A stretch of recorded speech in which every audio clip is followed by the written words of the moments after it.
এই মানুষটা এখানে কি করছে? আমি জানি আর কেউ না থাকুক, আমার লগে আমার গাঙ্গুলি মশাই আছেন।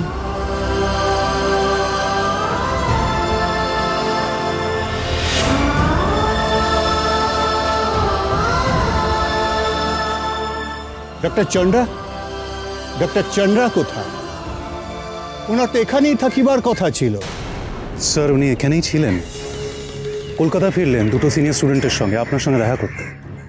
আসলে কিছু ওষুধপত্র স্যালাইন আমাদের কম পড়ে গেছিল তাই উনি।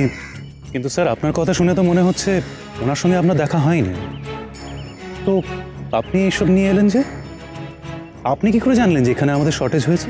ডক্টর সেন, কোয়েশ্চেন না করিয়ে আমাকে কিছু আনসার দিন। ক্যাম্পের অবস্থা কি? পেশেন্টদের কন্ডিশন কেমন? স্যার আমাদের মেন ক্যাম্প ক্যাম্প 1-এ 4 জন পেশেন্টের অবস্থা সকাল থেকে খুব ডিটেরিওরেট করেছে। আর মিসেস গাঙ্গুলির একটা ব্যাড ডিসিশনে, ইনফ্যাক্ট ব্যাড ডিসিশন কেন, একটা ডিসিপ্লিন ভায়োলেশনের কারণে। Doctor Sen, we shall discuss this letter. পেশেন্টদের কন্ডিশন এখন কি?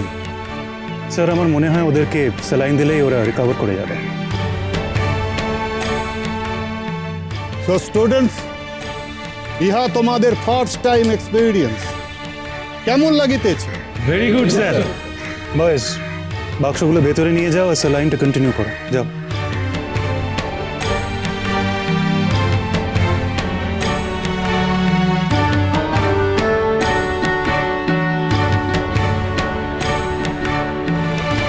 আইজা আপনি আমারে বড় বাসান বাসাইলেন।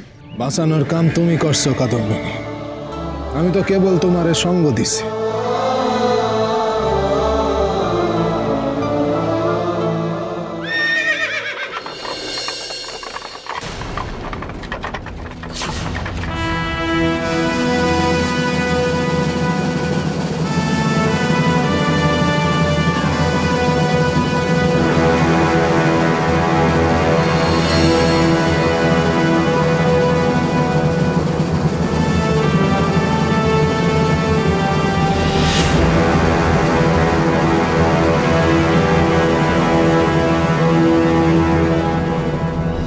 Welcome, ma'am.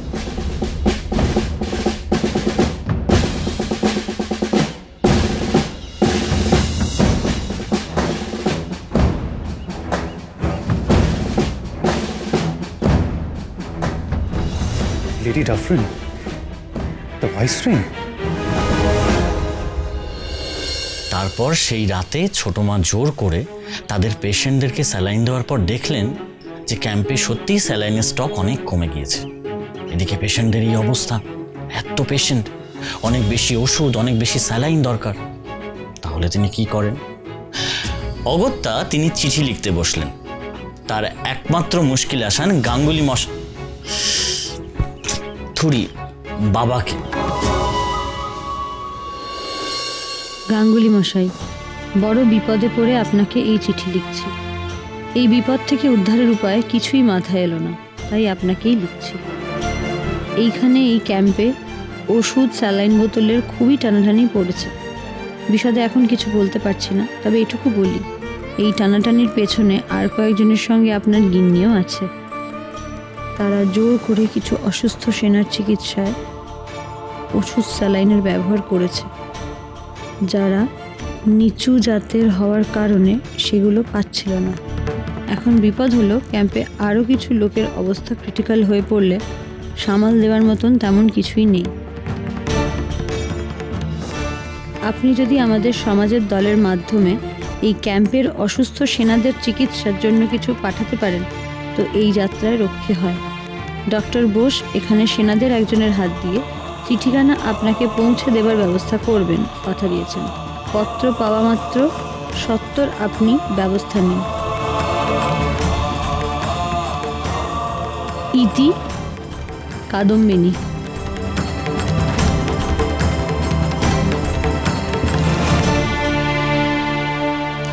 এদিকে আজ তোমরা সকলে ঘুম থেকে ওঠার আগে আমাদের 13 নম্বরের সামনে এসে দাঁড়ালো সেই অশ্বারোহী সেনা। আর আমাদের গাঙ্গুলি বাবা, আমাদের বাবা তো অনেক ভোরেই ঘুম থেকে উঠেছেন এবং তিনি সেই অশ্বক ক্ষুরধ্বনি শুনে 70 বাড়ির বাইরে গেলেন এবং ছোট মার চিঠি পেলেন। ব্যাস, ছোট মার চিঠি পাওয়া মাত্র তিনি ঠিক করলেন যে তিনি আজকেই ব্যারাকপুর যাবেন সেই ওষুধ এবং স্যালাইন নিয়ে। আর তুমি তো জানোই যে গাঙ্গুলি বাবা বাবা তুমি তো জানোই যে বাবা যেটা ঠিক করেন সেটাই করেন। হ্যাঁ, কিন্তু আপনি এখনো কিন্তু অনেক কথা বাকি আছে। তুমি ভেবো না যে না, মানে তুমি এত কিছু জানলে কি করে? আমি জানলাম কারণ এই শর্মাও তখন উঠে পড়েছিল।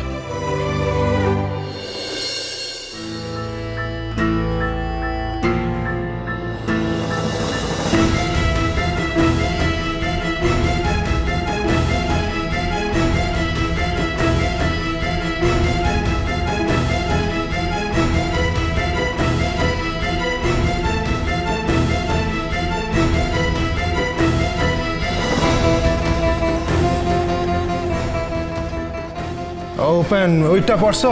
হ্যাঁ ভালো হয়েছে। তোমার লগে আমার কিছু আলোচনা করণের আছে। হ্যাঁ, বলুন না, কি ব্যাপার? ওই সিটি কান পড়ো তো। কার পত্রটা গাঙ্গুলি মশাই? না, গাঙ্গুলি মশাই। আচ্ছা ঠিক আছে, এই আগে সিটি কান পড়া আমারে উদ্ধার করো। হ্যাঁ, কার পত্র এটা? কাদম্বিনী লিখছে। কিন্তু শাশুড়ি মায়ের পাঠানো পত্র আমি পড়ব, এটা কি ঠিক হবে? সমাজের কিছু লোকে তোমার নামে ঠিক কথাই কয় উপেন। আমার নামে? হ্যাঁ, কয় যে প্রয়োজনের তুলনায় তুমি একটু বেশি পক্ষ হইছ। অন্যের চিঠি পড়তে অনুমতি লইতে হয়, না নইলে এটা অপরাধ হয়। আমি তো তোমার অনুমতি দিতাছি, পড়ো। তা আপনি কি করলেন? না মানে তুমি কি করলে? আমি আর কি করলাম? আমাকে এক মহাপাতকের কাজ করতে হলো। আমার শ্বশুর মশাইকে লেখা শাশুড়ির চিঠি স্বহস্তে নিয়ে পড়লাম, স্বচক্ষে দেখলাম এবং সব কিছু শুনলাম সকর্ণে। তারপর কি হলো?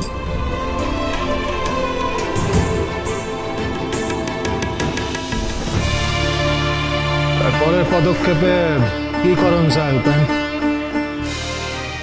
যা বুঝলাম তাতে তো ওই জিনিসগুলো পাঠানো অত্যন্ত জরুরি। আপনি বরং সমাজের দুর্গামোহন বাবু অথবা শিবনাথ বাবুর সঙ্গে কথা বলুন। না, এইখানে আমার একখান কটকা লাগতেছে। সমাজের তরফ থেকে যদি এই ওষুধগুলান যায়, তাই মহিম ডাক্তার, চন্দ্র ডাক্তার ঝামেলা করবে। এরা কইবেন হাসপাতালের কামে বাইরের থেকে ওষুধ দেওয়ান যাইব না। তাহলে উপায়? উপায় একটাই আছে।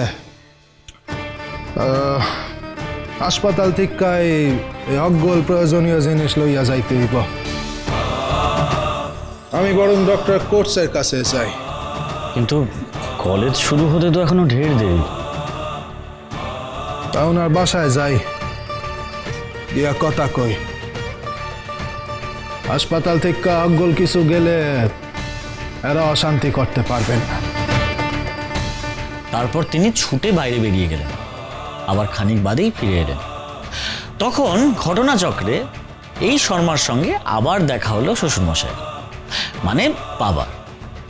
তিনি বললেন, শোনো উপেন, আমি সমস্ত ব্যবস্থা করে নিয়েছি।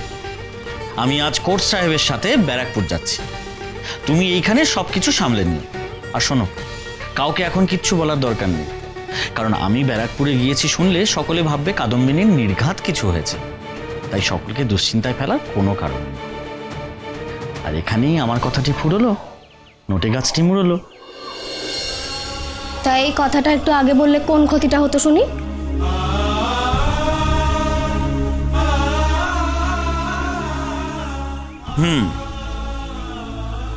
তাই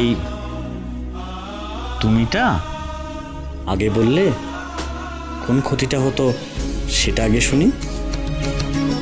Sir, the problem cropped up because of Mrs. Ganguly only. She broke the rules. She took the saline bottles last night. Sir, I have to say something about this. You better keep quiet, Mrs. Ganguly.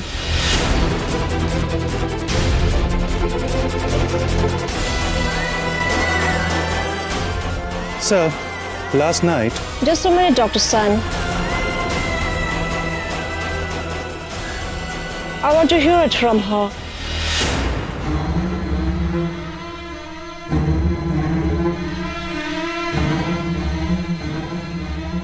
sure, ma'am. Ma'am, I was given the charge of Camp 2 and I was asked to report to Dr. Chandra directly. And I found that very less quantity of medicines were allotted to Camp 2 patients.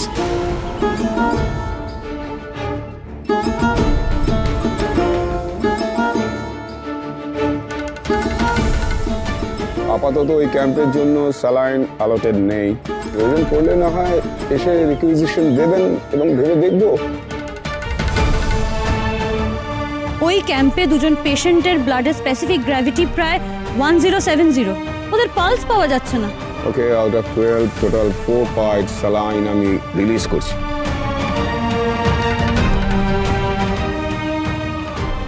Sir, আমার মনে হচ্ছে এই পেশেন্টকে আরেক বোতল saline দেওয়া দরকার। I am sorry, আমার কিছু করার নেই। এই স্যালাইনের বটলগুলো আমার প্রয়োজন আর এগুলো আমি নেবই।